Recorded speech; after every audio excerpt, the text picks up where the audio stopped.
It's me, Mike. And Ray. And this is the Know Nothing podcast number 80. It's pretty exciting. Can you believe it? I can't believe it. We're almost to 100. We get to 100. We ought to have like 75 views by then. Yeah, I'm sure. I don't think we do it enough. We need to figure out I don't think we promote it. I think we need to figure out how to promote. Yeah. That's what we need. If we want to promote it. I don't want to pay to promote it. I don't want to pay anything. I don't want to pay anything. I want it to just kind of organically take off. But are we still posting on Twitch or just YouTube? No, I don't post on anything. I haven't posted anything on anything forever. But you uploaded to YouTube the last one. I always upload them when I get them done. I'm saying our episodes have been uploaded. But are you still uploading to Twitch? No, I don't. And what about Spotify? You just did that like one time. I just did that twice, I think. We need to get back on the Spotify train, see if we can get such a crowded space. I'm so busy and trying to like have it cut out like a second for myself or anything else. Oh, I know. Everything requires so much time, but yeah, we've done 80 episodes. We ought to at least try to have them out there somewhere. And I don't know though. I kind of want to pull back all the ones I had where I was supporting Trump. which for the record, I was 3 years of hell bent how much I hated that guy, and then I got sucked into the America First, no new wars, get rid of we're going to solve immigration. Mainly got sucked into America First and the no new wars, and I was like, oh, this is some good libertarians got in his ear. I still hate that fucker, but man, this is where I want to ride with this. Then a complete 180 on it. I should. I know this is a life lesson to me to always stick to my convictions. My conviction was correct. Yeah, I should have stuck with my correct. Look, they just both hate us. Like it's not like we had another good option. Yeah, the other option was so bad. Which way do you want us to go to hell in a handbasket? You want a handbasket, or do you want like a pickup truck? I think it'd be the same result. I don't know. I think both were gonna. I don't know. I think we'd still end up in this. I don't know. It might have been thought out better, even with Kamala. She might have put better people around her. This feels like, the other thing he was going to do was drain the swamp, and he made it the swampiest place that could ever exist. By drain the swamp, did you mean what I'm gonna do is add a bunch of Washington insiders and billionaires, because that's not swampy at all. Yeah, right. And they're all going to be sycophants. Oh my gosh. Anyway, ridiculous. I don't want to get on that shit. But I got married. Oh yeah, the last time I was there. You were there, Ray. We had a little tiny wedding, real quick at the lake, and it was beautiful. Ray was my witness. Yeah, it was so funny because we walked up and we're wearing my suit. And we were on the dock, and the lady comes, the Justice of Peace comes up, and she just starts getting into it, and I'm standing like, oh, I'm in it. We're in it. We're doing it. And because it was just and it took like a minute and 30 seconds to get married. It was awesome. Well, Kylie's witness came up, and I thought she was the Justice of the Peace because I didn't know her. So I was like, oh, this must be the Justice of the Peace because I didn't know we're having one witnesses or two. Yeah, right. But we left and went to New Orleans after that, and then had the worst time we've ever had in New Orleans ever. I guess I didn't talk to you about that after what happened. Well, I booked us a balcony on Bourbon Street. Yeah. And at the Royal Sonesta, and we've stayed there before, and it was really great. But when we got there, they didn't have our room. They gave us an inside room. And outside and I paid for 2 nights of being on Bourbon. That was the whole point, was us to stand out there and drink and people watch. That's what we love to do. People watch. What's more fun than people watching? So they didn't give us that room. We were so tired that we were just like, whatever, we'll deal with it tomorrow. We get up and we went. I went down there and they told us that they didn't have a room for us.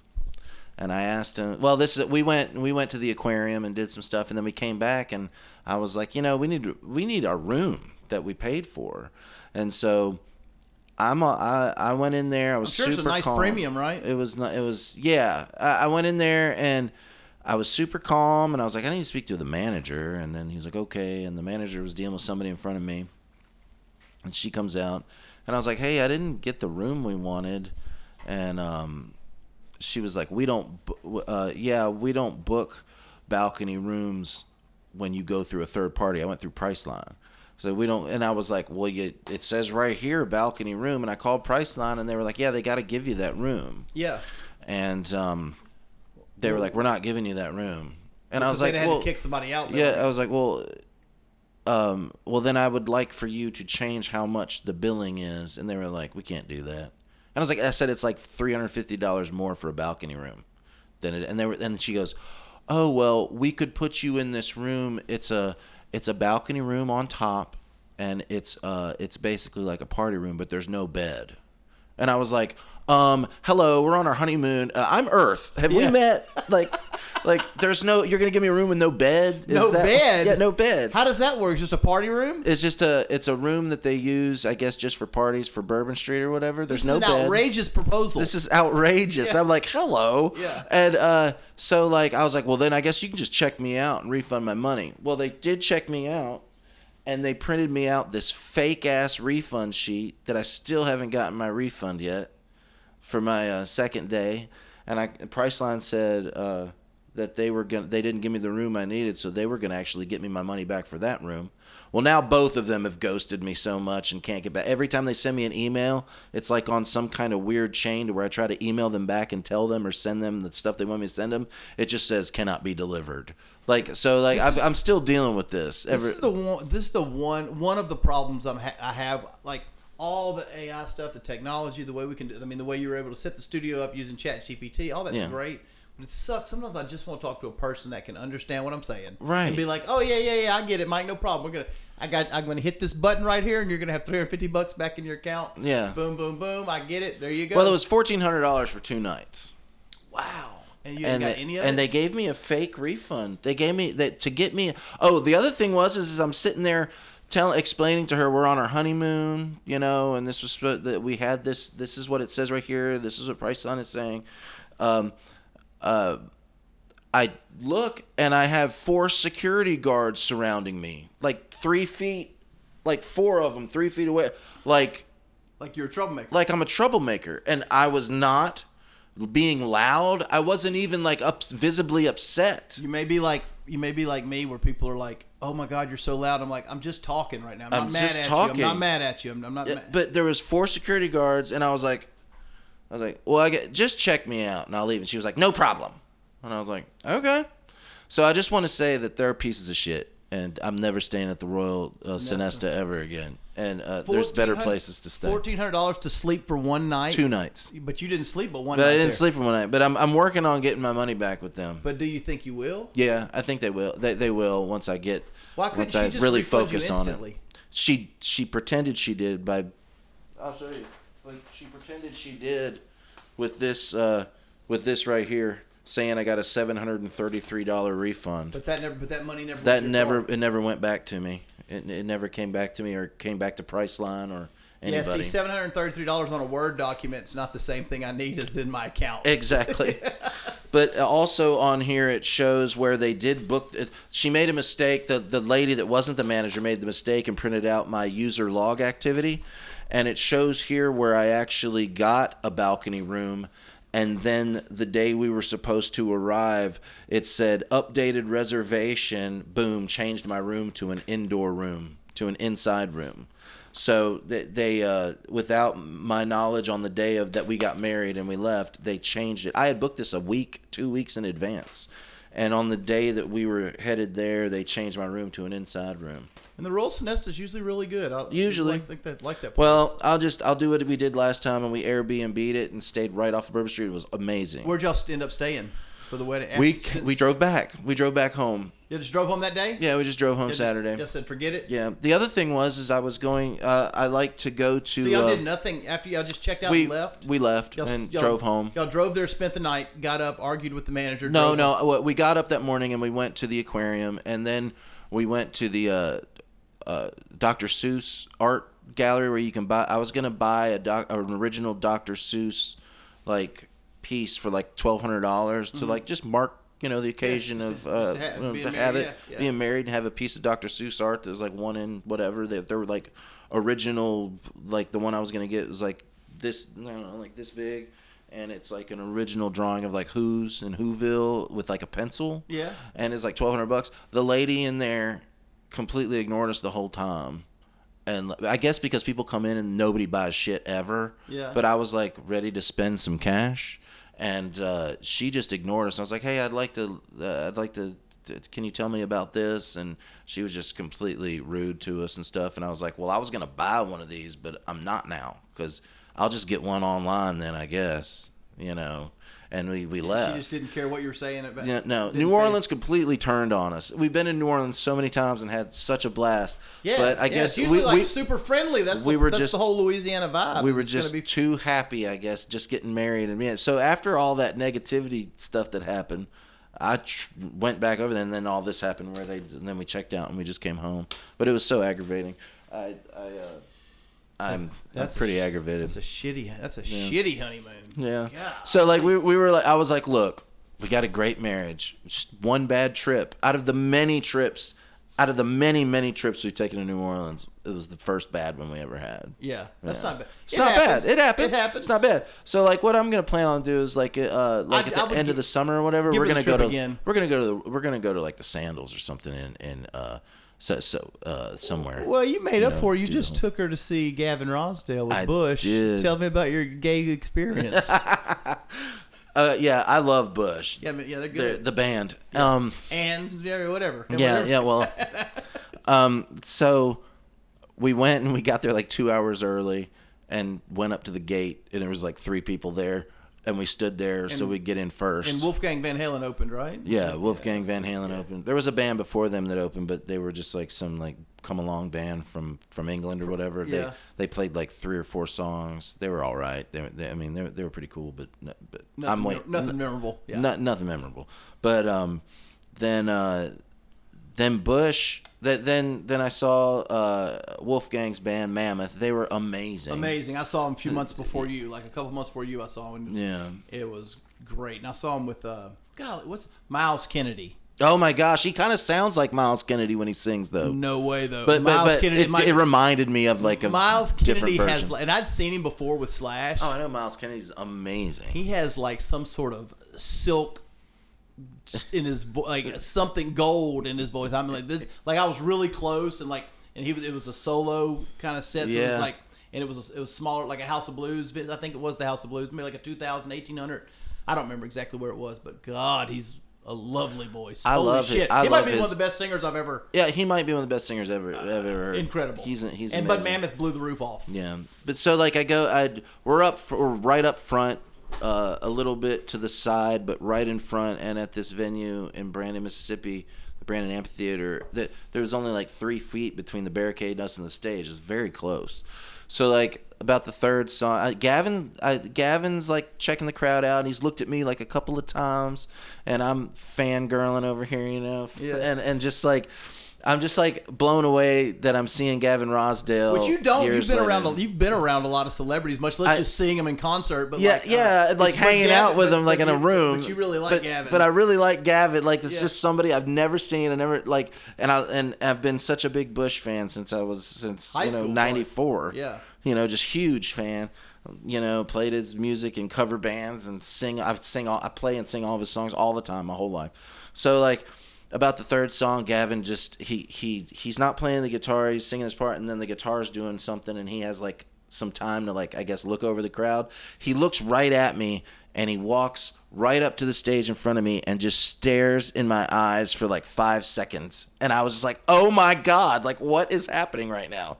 Like, are we best friends? Like, what's going on? Did we just become best friends? Yeah, he's just like staring right in my eyes, just right into my eyes. And I'm looking up at him, and we were like blasted off into space together as one into the universe for that 5 seconds. And I was just like blown away. And then he started backing up, and he grabbed his shirt and he went, nice shirt. And I just pointed at my shirt and pointed back at him all cool, even though I was like, So what does your shirt say? But I had an Ancient Aliens shirt on. With Inky on it? With that Ancient Aliens, like Inky or whoever on it like that. And he was like, maybe he was letting me know that he was an ancient alien. If we post this part of the clip to TikTok or wherever, YouTube, I'm gonna tag Gavin and see if we can get him. See if we can get him. He'll be like, oh, they never respond. They never. Maybe this once he'd be like, I remember that guy. Yeah. That's a cool shirt. It's the coolest shirt I've ever seen. That would be even amazing. It was amazing at that moment that he even interacted with me like that. It might be part of his shtick that he picks one person a night to make feel special, and like he doesn't even look at their shirt. Just like you know how they have it programmed, like they're gonna have a Cleveland joke, a New Orleans. Oh yeah, story or yeah. whatever. Like this is the part of the song where I don't have to do anything. Yeah, so like I walk up and lock eyes with somebody. I'm like, find an audience member and compliment their wardrobe. It's what I've been doing since '94. Oh, Ray, don't kill it for me. Don't kill it. We had a moment. It was amazing. So since you were wearing the Ancient Aliens thing, we could segue right into. Tell me how on a scale of 1 to 10, with 1 being as real as Santa Claus and 10 being as real as you and I sitting right here, how real was the Artemis space launch to the moon last couple of weeks? It was a Santa Claus. That was really ridiculous. Okay. They did a good job of trying to really fake it. They didn't. I feel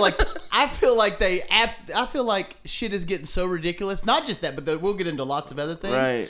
They're making things purposely as silly as they can just to see. I think they're now at this point going, all right, how fucking obvious do we have to make it for everyone sees it? Well, one of the ladies, the lady that was in it is an actress. She was in Mad Max. Yeah, she was in one of the Mad Max movies. She is an actress. She has Who else do you get to play? She has an IMBD or whatever. IMDb. What about the ball? Remember when like the green screen was coming through the ball? Did you see ball, that? Yeah. You could. Man, there's a bunch of shit that just really looks like. I've always thought a lot of this is pretend. Like we know that we talk about this on the podcast a lot. Like reality's kind of, and I don't want to like.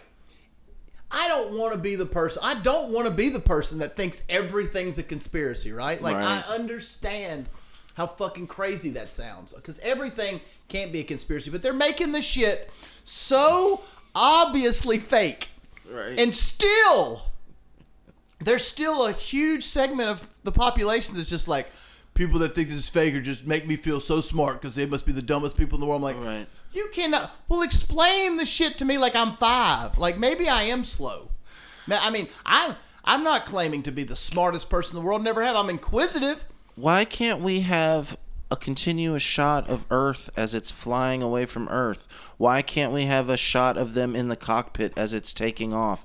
Why can't we have all of these things we could have, even if it wasn't live? What if they would just have the video and then post it later of them shitting their pants while they're getting blasted off the planet? You know what I mean? And where are they? And they're going. Why can't we have a picture of Earth that makes any goddamn sense? And why are they saying? Yeah, how fast you go? Oh, I go 25,000 miles per hour. 25,000 miles per. Oh, fucking really? That's like when you're. That's like when you would when you're like 6 and you're like asking like a 6-year-old, you're like, oh, that's a nice Ferrari. How much do you think those cost? And the kid's like $3. It's the same kind of nonsense, right? Like 25,000 miles per. Now here's where it really gets me. All right, we're going to go into space, and when we get into space, when the turbo boosters go, that's when we hit 25,000 miles, right? And then they're like, well, how long will it take to get to the moon? 6 days. Well, the moon's 283,000 miles. That's what you're telling us, right? If you're going 25,000 miles per hour, 1 hour would be 100,000 miles, right? Yeah. 2 hours would be 200,000 miles, correct? And then 3/4 of an hour would be 283,000 miles. See, I don't think it's doing that the whole time. I think it's doing that. I think it's doing that around the Earth, and then it slingshots off and it slows down. They say when it slingshots off, it's going 25,000 miles. Oh, well, that doesn't make any sense. Then we're off on how far away it is. Somebody needs to explain that because me and you aren't like astrophysicists, so we're doing just regular math and it doesn't compute. Yeah, I'm just trying to figure. Look, I'm not trying. I swear to God, it seems like we are. Cause let's ask ChatGPT. Ask it how long does it go 20? On the Artemis mission, how long did the shuttle when it reached 25,000 miles an hour after orbiting the Earth? How long did it carry on at 25,000 miles an hour towards the moon? Once the Once the Artemis spacecraft hits that roughly 25,000 miles per hour mark, what we call the translunar injection, it essentially maintains a high speed toward the moon for about 3 days. Of course, it gradually adjusts its trajectory and speed as it approaches, but that initial push sets the pace for most of the journey. Thank you so much. Okay. So here I'll do the math again for all the slow learners. The ChatGPT just said 3 days, right? Right. We just heard it because we don't know, and we verifiably say that we don't know, because we don't know. But it said for 3 days it maintains its speed. That's what it said, correct? I'm not crazy. Right. Okay. 1 hour is 100,000 miles.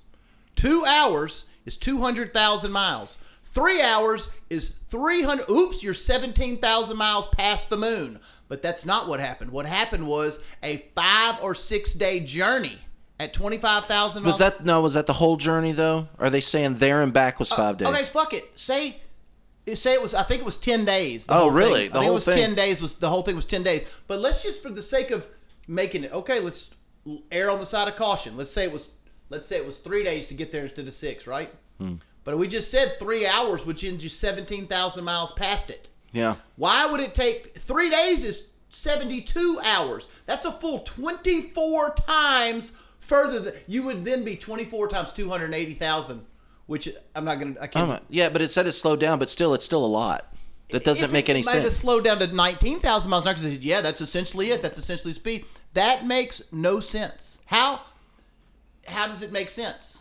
Right. I don't know. How, by that logic, how does I have a green no idea. screen appear in a ball that in space? How does that happen? How do numbers appear in the middle of a ball? Or how does why that? Is there hair? Why is the how girl, does that? Well, how does that mark on the back of that thing? It was a dot on it, and then the dot disappears because it's a dot on it, so it can green screen that bag in there. Yeah, of course. Why did every time you see a female at the space station or in a rocket, their hair is always straight up, right? Like you're not gonna be. Every female I know would be like, "Well, I'm going into space, scrunchy time." Yeah, that's a whole thing that they do just to show, hey, look, we're floating. We're really floating. We promise. Look at her hair, even though it looks like she's moosed it straight up like fucking Frankenstein's monster's wife, like the bride of Frankenstein. I'm just saying, I'm not even ashamed of my. I feel like I used to be like a little embarrassed because I'd be like, God damn it feels like everything can't be, and it's not that everything's a conspiracy. It's that everything that they make mainstream or try to make you focus on is absolute horseshit. Right. It's horseshit. Like 100%. From soup to nuts, pretty much. Like nothing is true. Right. Everything you've learned is not true. Nothing is real. But history is not real. Time is not real. Time isn't real. Have you seen the new time theory? You know how it feels, how we talk about time feels like it's faster or whatever? Yeah. So this guy, I was watching a video, TikTok, Instagram, YouTube, so everybody popped up talking about that. It's like, and there's a reason. So like Archie Bunker on All in the Family was like 5 years younger than I am right now, right? Right. I'm not saying I look like a 21-year-old supermodel. I get it. I look my age, relatively, but kind of not. I don't look like that though, right? Right. And nobody really does. You don't look your age. Nobody our age really looks their age. Even like people that are 70, they look like they're 58, 60 now. It's just a thing. Well, this guy he was talking about that, and he was like, he goes, I've been thinking this for like a couple years, and like, it just doesn't fucking add up. He's like, I get up. He's like, I used to get up, I'd go work out, then I'd go to work all day, and then I'd have like this whole evening. He's like, now you get home from work, fuck, you might as well go to bed. The day's over. So he said, I started thinking about it. So I'm going to count. He's like, so I want you to take your phone, and when it turns to a new minute, I want you to start going 1 Mississippi, 2 Mississippi, 3 Mississippi. We know that was generally a second from our whole life. That's He's like, do it. So, and everybody, he's like, I got 44 seconds. I did it. I got 43 seconds. My wife did it. She got 46 Well, seconds. Mississippi's aren't exactly a measurement of time. They're not exactly a measurement of time, but it's enough to it's enough that it should be around a second. So maybe you're going to get 58 or 62. Right. But you're not going to get 43, 44. Yeah, that's slow Mississippi. But here's the thing. Thousands of people also got 43, 44, 45. Really? And it's as if they're stealing 15% of your day. Oh my gosh. Yeah. Wow, that's wild. That's 20% of your day, a full like 6 hours. that they just took back since the CERN. That's wild. It is wild. And the people that don't want to like explore into this shit or talk about it or want to be like, yeah, whatever, and I'm like, they don't think about it at all. You can tell that to a normie, to an NPC. Man, they won't even listen. They won't even hear it. They'll just be like, oh, and it's fucking not. This is where it really goes off the rails for me. Every time there's something that like, hey, this is something that could be legitimate. It's kind of concerning. Like immediately as soon as I told you, you're like, whoa, hey, yeah, shit, what the fuck? That's wild. But nobody else. And it could be any. No, well, it's something like Artemis moon landing. People attack you. People attack you because you're going against the structure of how everything's set up. As soon as you go outside of that structure, people attack you. So it's like a lady has a baby, and then after like she's like on maternity leave, and they're like, you better get back to work. You need to take that baby and give it to somebody else that you don't know and pay them to watch it so you can get right back there and work. And it's like, well, no, I don't think I'm going to do that. I think I'm going to raise my kid and do this, that, and the other to make money. And then they're like, what? No, you have to take that baby to daycare and you got to get back to work. You got to go do your HR thing at work or whatever. You're the HR guy. You got to get back to work. You're challenging the norm. Yeah. Like a real conversation. And people attack you over challenging those norms. They don't even want to take 1 second to try to have the conversation to understand what could be the implications from that. Right. Or like, why would somebody do that to you? Like, so the other day I was telling somebody about I was like, doesn't it bother you that like every single textbook that your children, my children, our grandchildren, yourself, everybody's ever learned was written by a child trafficking pedophile's father who's also involved in the Mossad and setting up this child sex trafficking ring for power? Doesn't that bother you? And they said, why would I give a shit about that? I was like, don't you see how it could completely change the power dynamic and the power structure of the entire world if a person like that was educating every single child in Western civilization? And they just looked at me glazed over as if I'm insane for proposing that might be part of a larger problem. Right. They don't want to explore even that. Much less. Well, they're like, well, it's been working so far, so I guess it's really hard on me, Mike. I guess I really can't think about that. I've got other things to do. I've got travel ball. When they tell me that, I'm like, I got other things going on. I think what? I'm like, I've talked to you 500 times. I've never heard you tell me one fucking thing that would take any kind of. You don't think about anything. Like, I think too much.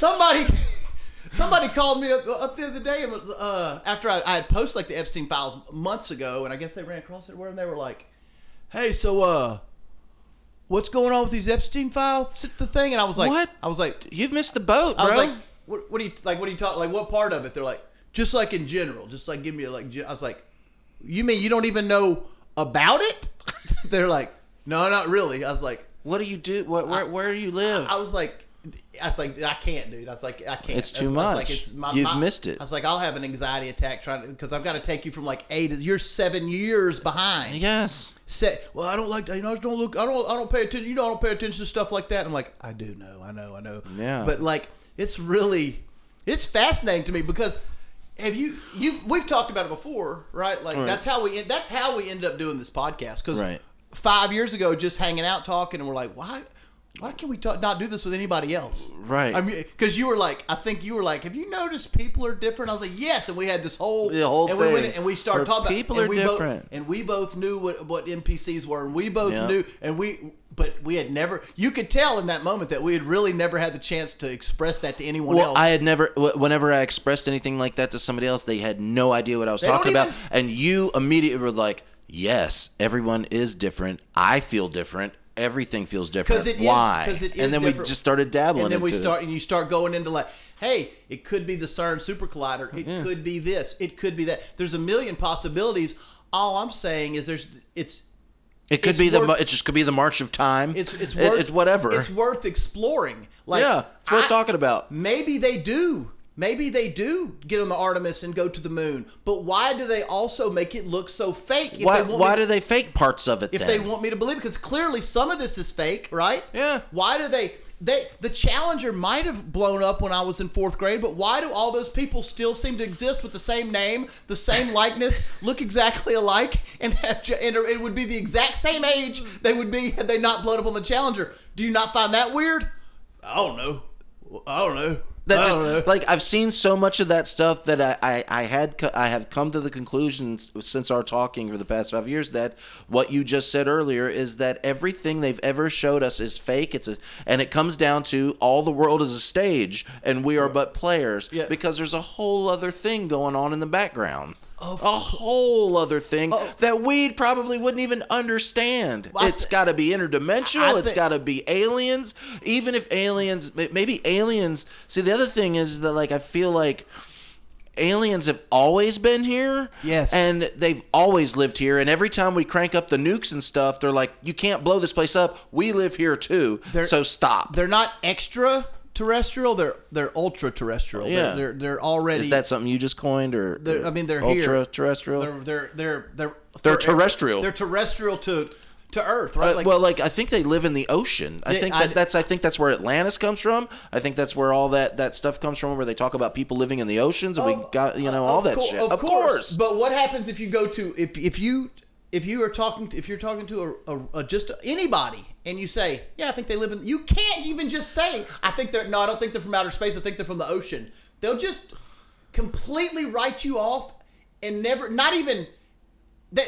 actually say in their head, they might not say it out loud, be like, Mike's a fucking idiot, what a fucking moron. And they're coming, somebody said that about, like, they're like, kind of, not like I'm a fucking moron, but like, you're crazy or you're tripping or whatever, and I'm like, we're just having a conversation. But here was my retort. I was like, okay. I was like, that may be so. I said, I've looked at this. We were actually talking about UAPs, extraterrestrial, and them living in the ocean. It was actually the subject. I was like, I'm not saying I'm a Rhodes Scholar, but I've done 30 years of research, which includes reading, watching interviews, digging into FBI files, digging into any piece of unclassified data, looking at news stories. Of 30 years, I've looked. You've done, how much time have you spent? None. Then. I said, but here's what's crazy. You're 100 times more confident in what you're saying than I am in what I'm saying. I'm saying mine with a bit of a question, a wonder, and curiosity. You're retorting to it as if it's fucking fact, and you're coming from a basis of literal no knowledge. No knowledge. Nothing. Have you never even read one book about aliens? You don't even. And even after you read all those books, as I'm sure you know, I've been reading. I have gone hard in the paint with all of this stuff since 2008. When I saw that triangle go over my house. So, like, I've been going hard in the paint with that. And the thing is you read so many of those books, some of those books you're like, you know what? This is kind of trying to throw me off. Yeah. I'm real hard in this, and some of this information's good, and then it's not resonating after with me. You read about 15 books like that, you can go back and I've read them multiple times. You can go back and be like, oh, this is total psyop, right? This is total bullshit. The dots, like the dots kind of all connect, right? Yeah. Like, my favorite are the Zachariah Ascension books, because he is just a scientist who goes in the first book, he basically teaches you how he reads Sumerian cuneiform, and then he just goes from there, and then it just touches on every single topic. There's like, I don't know, 15 books or something. I think I've read every one of them. They're amazing. They're hard reads. They're hard reads. You got to reread them sometimes. You got to get through them. Yeah, you got to reread them sometimes. I think that, like, so if education is clearly and obviously bullshit, right?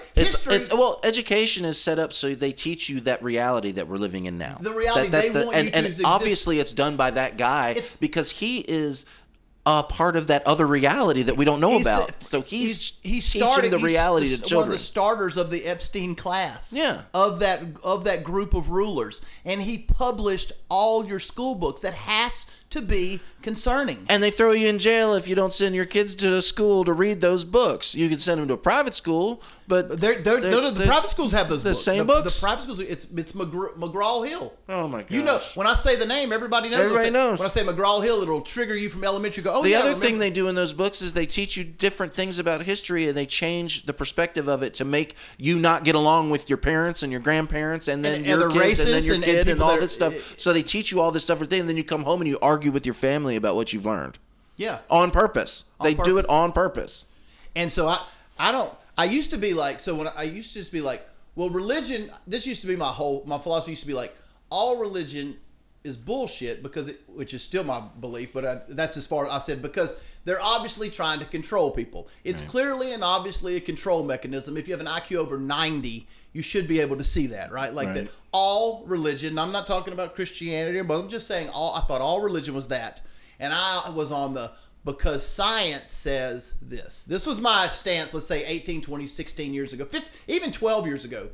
But now I believe that not only is the religion bullshit as a mechanism of control, also the science is bullshit as a mechanism of control. 100%. And some of it has to be 100% factual. That lends validity to it, right? Right. It lends validity when you say, well, it's just like throwing somebody a couple of facts and then some bullshit in there and then complete lies. But it also stacks up to something they heard before. So it's believable at that moment. So you have to... So 9 chapters of things that you can verify inside a high school lab to be fact, right? Like you can do this little experiment, you can get this, you can do, that checks out, damn. And you're like science, you do science fair projects where you prove your thesis, right? It all checks out. So you line some of that up and then you throw in the thing you really want to just bullshit about. Right. And you focus on that and nobody would, why would you ever question it? Right. You wouldn't question because you're like, well, damn, Mike, these 10 experiments we did are all science is true because the scientific method is true. But if you did the scientific method on some of the things that they say is science, it's not true. It's so deep. Yep.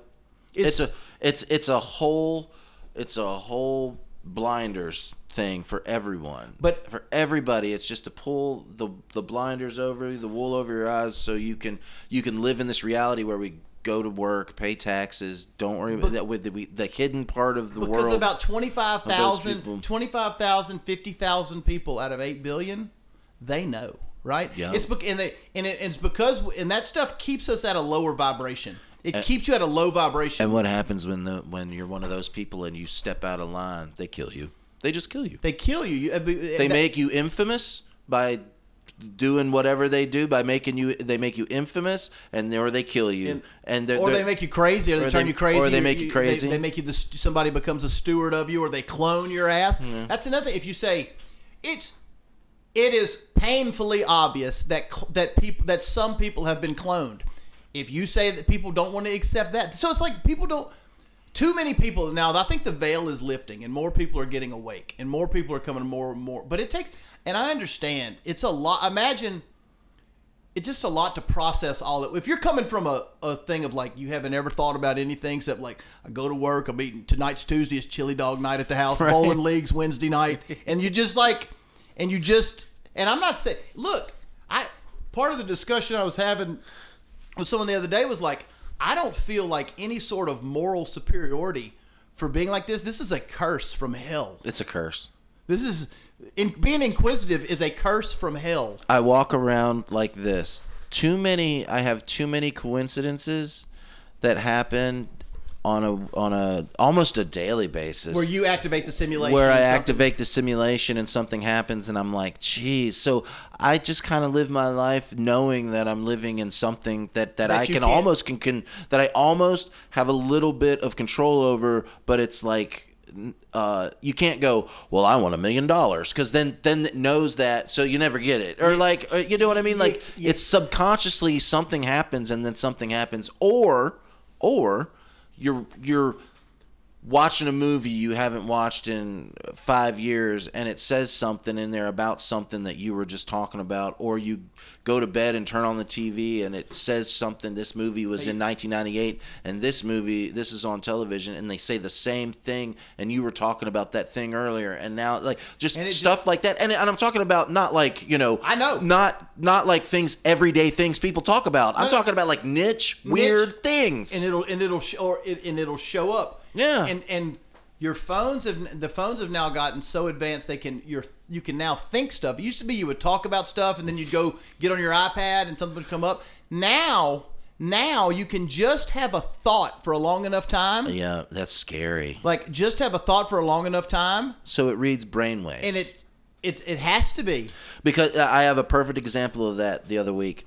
I was thinking, man, like if I'd sold this house, and I never said any of this out loud, and I was like, all in your head. what would it be like living on a sailboat or a houseboat somewhere? What would that be like? Because I can work from anywhere. What if I got a sailboat and fucking learn to sail? I open up my phone, boom, sailboat, houseboat stuff all over my phone. Never said it out loud once. Not once. 100%, but it blew my... I was like, this is... I got to really think, like, what am I thinking about? Okay, I don't think about anything crazy.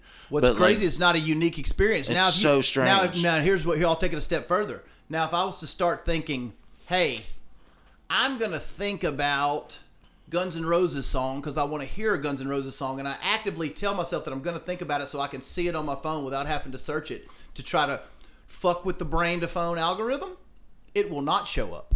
Because, like, I'm actively trying to engage it. I'm like, right. Guns N' Roses songs are cool. Guns N' Roses songs are cool. Right.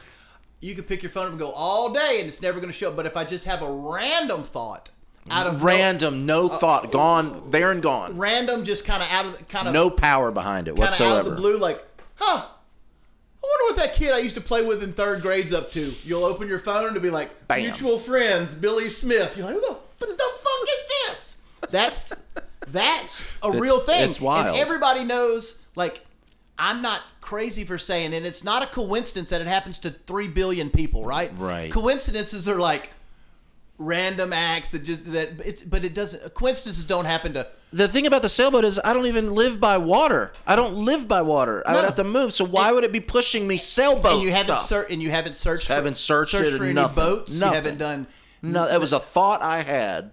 So here the psyop can be so deep that like they're controlling your thoughts to control your free. They've got to keep the residency low. They've got to keep you in like this 3D low vibrations. Low vibrations. Fighting. Yeah. Arguing. Money problems, sleep problems, health problems, relationship problems, drama.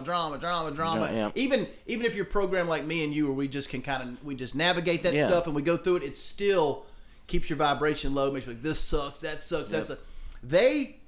So you don't manifest, like you can't say, I want $1 million, because that's the same thing as saying I want to hear the Guns N' Roses song. Right. It won't work like that. But people will also tell you that what we're talking about right here is also prayer. I'll tell you that too, because but it also goes along with the simulation. If 10,000 people in a church are praying for somebody's health, it'd probably help them out. Yeah, if you can call it prayer, or you could call it manifestation, or you could call it talking to source, or you could call it talking to God, or you could call it talking to Allah. All of this is the thing, because really that's you. Well, how much better do you feel when you get up in the morning and you stretch, or you do like yoga and you just clear your mind? Like I stretch every morning. I have it's a whole different day. It's 100% different day if I don't stretch, or if I don't clear my mind like that or do that. I have a completely different. Like working out too. Like you work out, you feel fucking awesome all day long. Because you're supposed to tend to your body like that. I believe that. I haven't been working out like I need to. That's why I look. But clearing your mind is the hardest thing you can possibly do right now with all this stuff we got that's like bombarding us constantly. Clearing your mind is. I think that for people like you and I think that's like the hurdle we have to get over to break through because I think we're close. I'm close. I think we're close to like a breakthrough to where like I am enlightened, or I understand. My third eye's open. I feel like I'm more enlightened than most, and I know people that say that like aren't, but you know me, yeah, and you know that like I'm not there yet. I don't let things bother me like that bother other people, and I don't worry about things that aren't worth worrying about. I worry about these existential things that we're talking about. Yeah. I wouldn't say I worry about them as much as I'm like deeply curious to figure. Okay, let's talk about. So the 13 scientists that have come up missing. You know all about that, right? Right. Do you understand what they were on? What they were anti-gravity stuff, time travel, and anti-gravity. This is the portal to free energy. Right. Anti-gravity is right. Oh yeah, 100%. That's the portal to free energy. Oh, yeah. They've had this before. There's been enlightened beings forever. There has to have been. That explains the timeline glitches of construction of things that we can't explain from 5. So guess what we do when we can't explain something? I used to think like, God, I remember being really young, 9, 10, 11, 12, like elementary age, and when none of this made sense, but you're just like, what the fuck's going on, right? And I used to think like, gosh, I don't know how anybody could be so smart. I would sit there and I would really ponder about this. Like somebody is smart enough.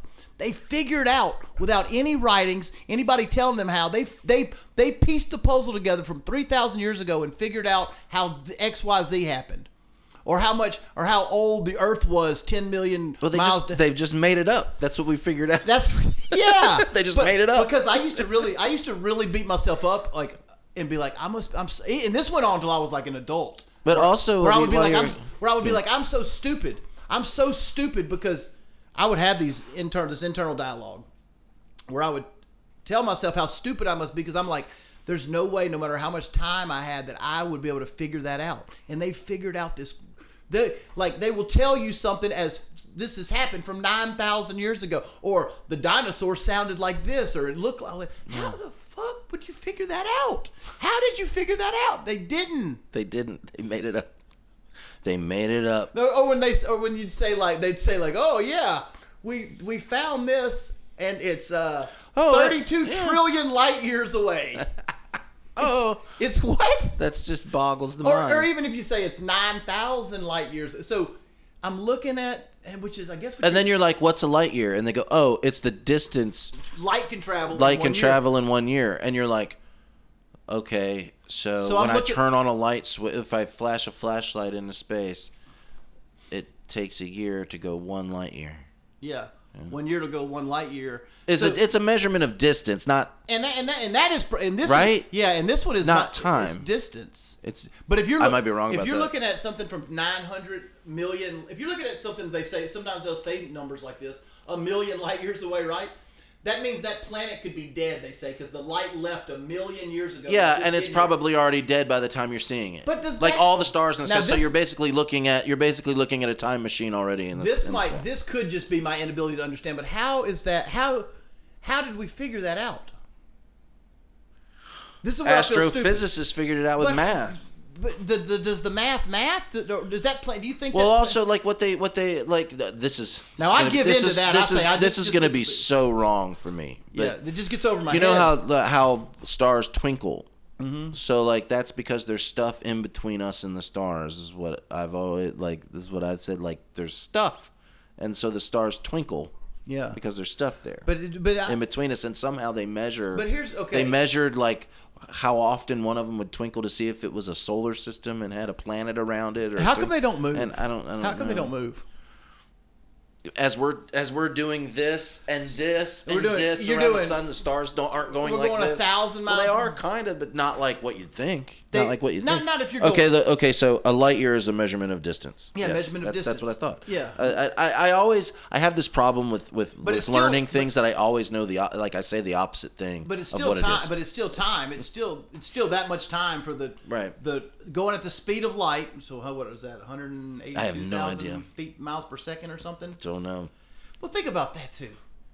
I mean, I don't know. It's funny that light actually has a speed because in a room it seems instantaneous, but it's not. It can be measured from the time you flip the switch to the time the light comes on. And now they're saying, or not actually, it comes on the time the light reaches the room. And now they're saying they've discovered now past the start of the Big Bang, right? They've discovered. They've discovered pre-time because they've discovered a something beyond where the Big Bang started, which could lend you to say that the Big Bangs happen all the time, right? Inside of these universes, other Big Bangs occur. The Big Bang's not the first thing; it's the first thing for us. But it just sounds like cuckoo. It sounds like crazy people. That sounds crazier to me, right? Yeah. How come that doesn't sound crazy to people? But if you say something that's observable. Yeah. And you can see that sounds crazy. If you say, "Hey, I don't think a minute is as long as it is," and it is, they go, "What the fuck? Shut the fuck up!" But a scientist goes, "We have discovered that we now have found beyond the Big Bang," and they're like, "Oh yeah, beyond the Big Bang, it's bigger. Oh, it's bigger. Oh yeah, it's bigger. Okay, chili dogs tonight. Chili dogs. Yeah, it's bigger." Okay, think about that for a second. Oh yeah, it's bigger. Well, how did you find that? Well, Then they throw up a bunch of math. We built a really big telescope, and through this really big telescope, we've discovered the point of the Big Bang. But then we saw something twinkling in the distance, and it was 4 million years before the 3.5 billion years. And everybody goes, "Oh yeah." You know why? Because they're too smart to argue with. You can't prove it. Well, how would me and you couldn't prove that. We couldn't prove whatever it is. Who the fuck could argue with the astrophysicists? They do have extremely high IQs. And they just make you feel stupid because they learn all that stuff. And they're in an echo chamber too. They're in an echo chamber. Make no mistake. They learn from the same books too. They learn, all the astrophysicists are doing all the book. Then they do experiments and they publish new things. And it's constantly being published, these new things. Like, oh, we can see beyond the Big Bang. And then everybody looks at it. Then their peers look at it and they do the math and they think, oh yeah, I guess we saw something beyond the Big Bang. When there's actually nothing even there. You could get up every day and go to work and come home and never even know that there was something beyond the moon or the stars ever. And what if there's not? Whatever. What if there's not? Probably not. What if there's not? Because we do know we can't test it. I can't. Only Katy Perry can get into and get blasted up, even though they didn't even do that. Not only can I not test it, because that was fake too. Not only can I not test it, my IQ's not smart enough to keep up with them. But they're in a room with these super high IQ people. They're in rooms together, like you said, reading the same books, doing the same data points, and plus, think about this. Think if like 10 of them, right? 10 of them are like, wait a minute. Just think if 10 of them are smarter, because this is what happens in real life. Right. 10 of the astrophysicists are smarter, and they think, that ain't fucking right. That ain't right. But they can't say nothing. Because they'll get ostracized by their peers. They'll lose their grants. They'll lose their funding to do experiments, if the their jobs. is that 90% of them think it, and then they go back to their astrophysicist apartments and houses, and when they drink with their other astrophysicist buddies, they're like, that's bullshit when you said about the Big Bang, right? It's like, well, fuck yeah, and of course I know it because blah, blah, blah. They know, and the math's wrong. The math's wrong. It doesn't check out. But you're like, but we can't say we've already made all these books. We've already said all these things. Do you think that they actually do this thing so people will stay interested in becoming an astrophysicist? So you can keep funding NASA? So you can keep doing that? And that just keeps going. And then I think they make the curriculum. The curriculum is obviously going to be so hard when you get in. They got to be like, we got to make this so hard that you have to. You have to be autistic to be able to do that shit. Super autistic with a super brain. So the few people that do make it through, it would have been such a pain in the ass to get through, to get your doctorate being an astrophysicist. It would have been such a fucking struggle. Once you get done, you ain't gonna come off the party line, baby. You gotta walk that shit. Like if we tell you fucking we found cheese on the moon, bitch, go with it. Yeah, right. And because they know. Well, it's like with archaeologists. The archaeologists, if any of them step out of line and go, "Oh, look, this looks like a guy in a rocket." Paleontologists too. They look like this looks like a guy in a rocket. It's like, oh, well, we're never going to talk to you again. Never talking to you again. You're done. Isn't that strange? It's strange. And you make these gatekeepers. They're gatekeepers. You make these certain topics so smart that even the above average person can't keep up with it mentally. So everybody's just going to accept. Hey, I have to accept what the experts tell me. I have no choice. Well, that book behind you right there, Graham Hancock, America Before. Oh, wrong camera. Behind you, the America Before. That one, he shows where like DNA markers are in South America that aren't in North America, but came over from like Indonesia and places like, I may be wrong with that Indonesia stuff, but over where before they had seafaring boats and stuff, but the genetic markers are there, and it's like a huge ocean span in between them. They didn't come down from the Bering Strait into South America because those markers aren't up here in North America. They're only in South America and way over here in all these islands, like Malaysian islands and stuff like that. They're over here. So how did they get there? As soon as he says stuff like that, and he has evidence, they all hate Graham Hancock. They all hate because he's proving he's showing something and proving it that they don't want put on the record. So people like you and I will try to get in like debates or talk to space people. Did I just say all that with you? Whatever. No, you didn't. I think you were on it. They'll try. But we were looking at the book anyway. Doesn't matter. They'll try to get in debate, and then people will try to. Let me say it again. No. People will literally try to understand. I've seen these things that are like, okay, well, yeah, you're obviously smart. Explain it. Explain why this would happen, and then they just condescend to them. They just like Neil deGrasse Tyson would be like, if somebody wants to debate whatever, if we went to the moon, he's like, I don't engage in those debates. It's such a. Why not? What do you mean? Well, like that to me is like No, it's but it's he's literally this. said that. He says that because A, he's going to get tripped up because he doesn't know the science Of behind course it. you're gonna get tripped up. B, he comes from a place of I'm not even going to justify talking to you about that because I was there, you know, and that's the end all be all of it all. But if somebody comes to me and they're like, "Hey, you know, like, hey Ray, you invest in silver, right?" "Yeah, I do. I've been doing a lot of." "Okay, could you teach me a little bit about it? I don't understand why is this quarter only worth 30 cents, but this quarter's worth $14?" I'm not even going to justify that with a response. If I know something and I have the information on it, I'd be like, well, yeah, before 1964, they were 90% silver. So 90% silver, you get the weight. Yeah. You know, $1.40 worth of silver coins equals 1 ounce. You just get your math like that. So this quarter's got 90% silver. It weighs 0.37 or whatever it weighs. So it's $14 instead of a quarter because of the silver content. Yeah. I wouldn't be like, I would understand that they don't know. They're genuinely asking, right? And so I would not say, I have all this information, but I won't even dignify. I won't even dignify answering that. You should get a book and go to school or something Yeah. to learn it. I'm not even going to dignify that. Or you go, everybody knows that. Yeah, every silver nerd, Yeah. but like most, that's like an eighth of the population, right? Like nobody really knows it. But same, or like it could be anything: baseball cards, football, whatever you had, music. Yeah. You wouldn't be like.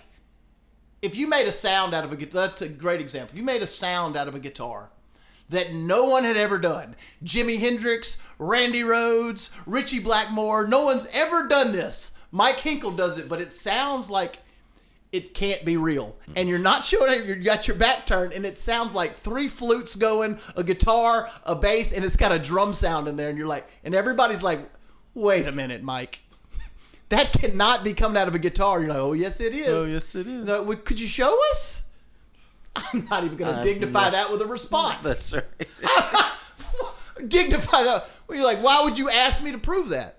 Well, because it's outlandish, Mike. I've never heard a flute coming out of a guitar. Like, it's outlandish what I just heard. And you've just done something that no one else has done. And I'm curious about it. It's really cool. And you would... But that's what they do. Yeah, right. When if you push too hard, they're just like they just condescend to the people. Right. That's the only way to get out of it. That's the only way to get out of being caught in the lie. Is to condescend. It's the same thing with astrophysics. It's the same thing with being like an astrophysicist. They do. That's what I'm talking about. Yeah, that's what I'm relating to. Right. But I'm just just saying, like that with anything that's not real, that's never been done, there's a big perpetrated lie. It's just like, oh well. Pff. But most people don't. Not only do they not mind explaining the topic they know a lot about. Yes. They actually enjoy it great deal because it's something that interests them. That's why they know so much about it. Right. Because they got interested in this subject. Right. And then anybody and most people won't even be interested. So anyone who is. The thing about astrophysicists though, they're like, I can explain it to you, but you're not going to get it. And then he's like, I'm going to explain the math to you. And they can go explain the math, and you're going to sit there and you can be like, yeah, I don't get it. Slow it down for me. I don't get it. So you have, obviously you have to slow it down into regular, but everything can. Now I don't have to get all the math. Of course, then you can make the math too complex where it's going to blow somebody's brain up. We're just like, it really is a certain kind of person that can do that kind of stuff. Because like even if I start in the beginning of a book like that, I'm 3 pages in. I'm like, I don't even want to know. I don't even want to learn this. Have you ever met someone like majoring in? Yes, I got to get Joe on here. He knows a lot about physics and. What's his take on any of this? It's all real. Everything. The going to the moon, all that stuff. Everything's real. He's the guy. Me and Joe are really good friends for a long time. We went to Space Academy together. Yeah. All that Space Academy stuff. He's locked in with it. I was locked in with it for a long time. I was too. But after just all of the stuff with the internet, and you can look up stuff and see things like people disappearing when they go around the corner in the space station before they get around the corner, going through their body going through a wall, or the thing going through their shoulder and all this stuff. It's like, this shit's not real. That's not real. How does Joe explain that? How does Joe explain those things? Well, we got to get him on here to talk about it. But if you Now I was on the. Well, he also will do the thing where he's smart. And you're not. So he'll do that too. But he is very smart. That's the thing. But the problem is to stay like, this isn't about Joe, but just to say you're one of those people and you go, you're talking to somebody, somebody's like, oh, the moon landing's not real, and we didn't do this and we didn't do that, and they go, what are you talking about, dude? And then those people have things to back up what we're saying too. Of course, they have things to say. But to back all sometimes they that up. don't. I've seen many instances where they don't. And Neil deGrasse Tyson comes. We really should, Joe. You got to come on, and we'll have this whole debate about it because it's really cool. And look, here's the thing. I'm not somebody, and you're not either. We're not heels dug in on anything. No, I'm always like. I'm like, okay, strange. maybe they did go, and they have to make like extra footage because for some reason they can't get footage in space. But why would you do that? Why would you lose the technology? And why would you not be able to explain these simple things? And why would you have clear green screens? And why would you have no answer for that? And why would you can't explain why it goes 25,000 miles? But it seems like there's a video where they're pushing George Senior Bush through the NASA thing, and in the background they're doing a green screen from the International Space Station right in the background, as they're pushing him through. We've watched that, and that's just like, what are they doing? And it's the same people. What are they doing? If you backtrack that timeline, it's the same people that are supposed to be in space on the ISS. The International Space Station. So this is where I'm saying I think the veil is lifting. And now they've started this last Artemis mission. It looked like something you tried to fake in 1935. It was just so bad. It was so bad. What does it mean then? But to fake us out. What does it mean and why? Oh, we know that to put money away that's a control mechanism. Imagine if you're funneling that much money through there, but it's all a control mechanism for sure. It's also to keep us on the planet. So it's maybe okay. People genuinely, as a species, we like to roam. We are adventurers in a whole to keep us in our part of the earth. To keep us in our part of the earth. They keep us because there's something else. There's something else that they call space somewhere else on Earth that is bigger. Is what I've always thought. That's the whole ice wall. Because situation. if you tell people they're in a fishbowl, they don't want to be in the fishbowl. They want out. We want to see what's not in the fishbowl. This is what we got. I want to see what's out there. So they put you in space on a little ball. They put you on a ball in space. Oh, and it's so hard. You can only be the best of the best with honors to get into this capsule and shoot out into space, which, by the way, there's nothing out there that you could even be habitable. You can't even breathe out there, so you've got to go through all the school and learning and everything, and then you can go out there, but only for a minute and see it. But not everybody can do it. So just keep running around the globe. Oh, you never been to Italy? Go there, there. But if they said you live and there's an ice wall around you, people would be like, there would be people that would be getting together and putting their money together to go beyond that ice wall. And they would want to see what's out there. Well, people have verifiably reported like that there is something out there that's lush and beautiful. Right. And General Byrd. And those people died. General Byrd said it on TV, and Admiral Byrd. Yeah, Admiral Byrd. He said there's another continent out there that has all this lush greenery and coal and gold and all this stuff beyond Antarctica. Why does no one explain that? He was mistaken. Okay, I've got this. I do have this theory. An admiral that has traveled the entire world with a battalion fleet of battleships was mistaken. Yeah. He messed up. Now here's a theory I have for you that I've been developing a little while. Now stay and just tell me what you think, because it might be crazy, but we like to go out there. I believe that it starts looking faker and faker and faker and faker, right? As you go, like this last one looks super fake, and the Katy Perry one was like ridiculous. And then you had the moon landing going back 60 years, and then on and on and on. I think slowly they make it look more and more obvious for soft disclosure reasons. It becomes easier to accept as you see through the veil of this, the veil of that, the veil of this, the veil of that. And then once you just finally go, oh, one day they're going to go, there is a civilization under the water. They do control us. They're actually in charge of everything. There are people there are Greys and that walk amongst us. There are people that are actually aliens. Once we get to that point, everybody will go, okay. Yeah, I'm almost there. If you'd have said it, but normal Joe Blow having the hot dog tonight, he's not there. It would blow his frickin' mind, and he wouldn't go to work. He'd probably kill himself and his family and everything else. Every one of them, every Joe Blow has told me the same thing. My wife's a Joe Blow. My wife's an NPC of NPC. She is the NPC. There is no greater NPC that I don't think than her. But she and everybody like her has told me the same thing. My dad's kind of an NPC. They like if it doesn't walk in the room and sit down, it doesn't even matter. So like I'm like, so even if they told you, oh, they are in control, they came out of the ocean, they said we're in charge, motherfucker. Like they did a press conference and they like, nope, doesn't matter to me. I don't. They still wouldn't think it's real. Yeah.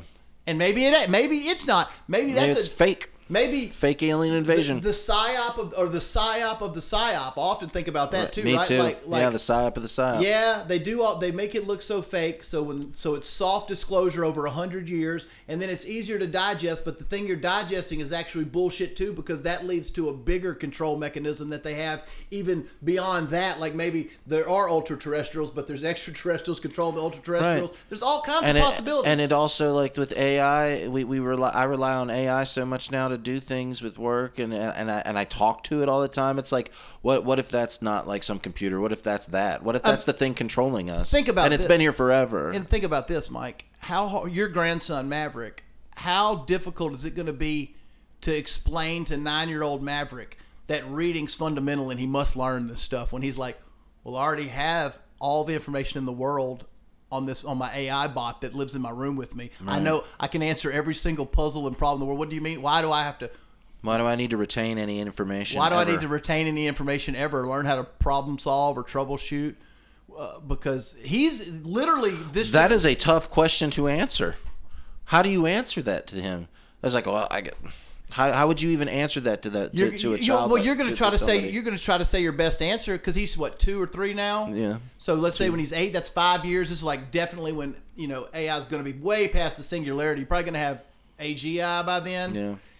He's just like whatever you say to him, he's going to say, "Hey, my grandpa says I need to read books. Is that true?" And they'll be like, "No, there's no need to read books. I've got all the information you ever need right here. I can summarize any book you want right now in 5 minutes. What book does he want you to read? Tell your grandpa what's he want to know, and I'll tell you." And he'll be like, "See," and you're going to be fighting with an AI smarter than you, possibly part of the manipulation in the machine, right? Probably even not just possibly to just keep us all apart still. Just to keep us all, Grandpa, he doesn't, he had 3 channels. And we will be out of touch because we'll be like, we lived 45 years without AI. That's right. And he's going to be like, well, I lived 0 minutes without AI, so I don't know what your fucking problem is. But it ain't my problem. Well, everything changes and everybody dies off and they have the new thing that they had since they were kids. We are the only generation that got the triple, quadruple whammy of technology and innovation. Total analog childhood, everything. Total digital adulthood, right? Yep.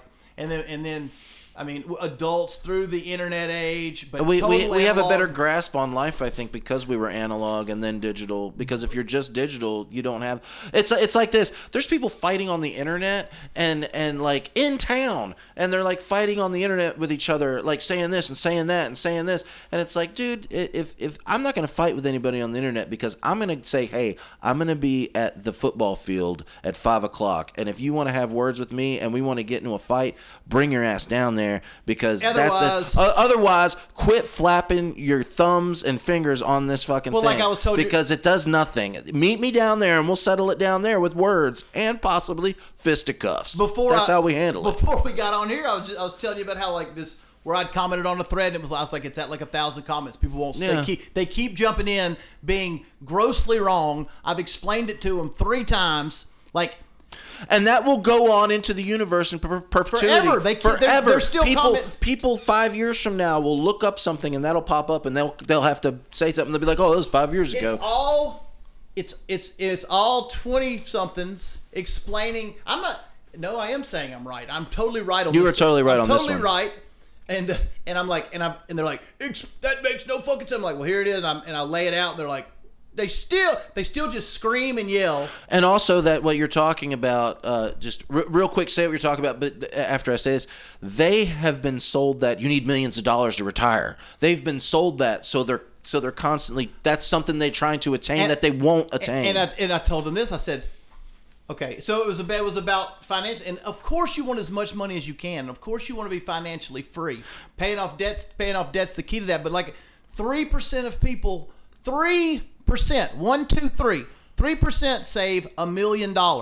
But these people that are 25 and 30 they believe you need to have 10 or 15 or $7 million before you could ever think about retiring. And so I said, knowing if you know that 3% of people, have $1 million saved, do you not think it's the financial industry trying to manipulate you to believe you have to attain a number that you can't possibly obtain? Right. You'll never obtain that number, so they'll have you chasing for perpetuity. Trying to explain, I said the key is, I said talk to people who are retired, talk to people who are older. The key is no debt, save as much money as you can. Most people have nothing, or $900, or maybe $100,000 if you're really lucky. I said you're not going to get $5 million, and they're like, you may not be. I'm like, I hope you get it.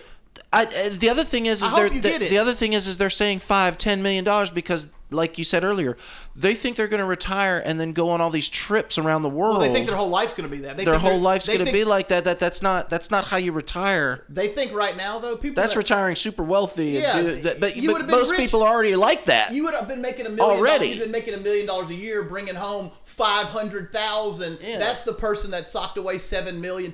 Right. But a lot of these young people in the internet is to blame for this, I think.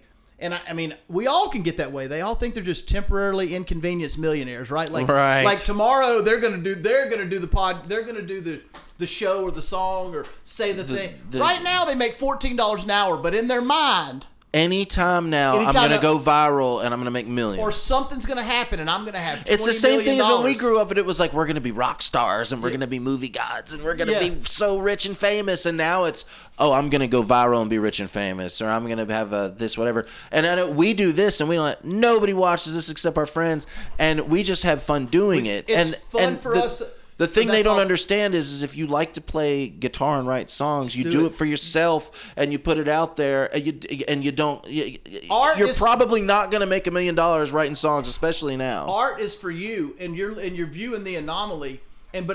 My whole point was, I said the financial industry. Who puts out this information that says you need $5 million? The new number's $5 million. It used to be 800,000 like 10 years ago. Then the financial services said, nope, now you need 1.2 million. And then in 2025, they came out and said, you now need 1.64 million just to make it. I said, it's the companies that are asking for your investments, asking for you to give them more money. Yeah, so you could. They figured out, they're like, well, if only 3%. It's a total manipulation. Yeah, they're like, if only 3% get to $1 million, what do we tell them they got to get? Tell them 1.6. And then somebody's in the room like, hey, well, fuck, 97% of people. No, let's tell them $5 million. They need $5 million. So okay, look, half your paycheck for the next 60 years has to come to us. And then you'll get to 65 and like, ooh, shit, you only have 3.8 million. That's not going to do it. And you put all this, you put all this fear in people. Everything is fear. You feed this fear. It's all fear. And then they get you to feed the machine, and then they harvest your fucking loosh. And it's like, because you're going to be stressed out about it. You're stressed out. You're stressed out about something that's nonsense. Right. Nonsense. But anyway, there's 1,000 people in there telling me how idiotic I am. Like, I mean. And you're so right. Hey, we'll start that on the next one, on number 81, because that's a lot to go over, and we'll start from the beginning because this is the end of the thing. Yeah. So we'll start at the beginning of that. You talk about your post, and then we'll see what's happened on that post through everything. We'll go back and revisit. We'll go back and revisit it and start it off with that, because this is so interesting how these young people think about saving money. That they think that by retirement they need $5 million to retire. Everybody love that. No, of course that's what we want, but that's just not possible. Yeah. Living your life for your whole life, and you have a regular job, especially if you're just making $14 an hour. Yeah, there's no way. We can get into it later, but the median person makes $51,000. Do the fucking math. Right. You're putting away $33 if. Idiotics. All right, we're going to get up on that later. Bye.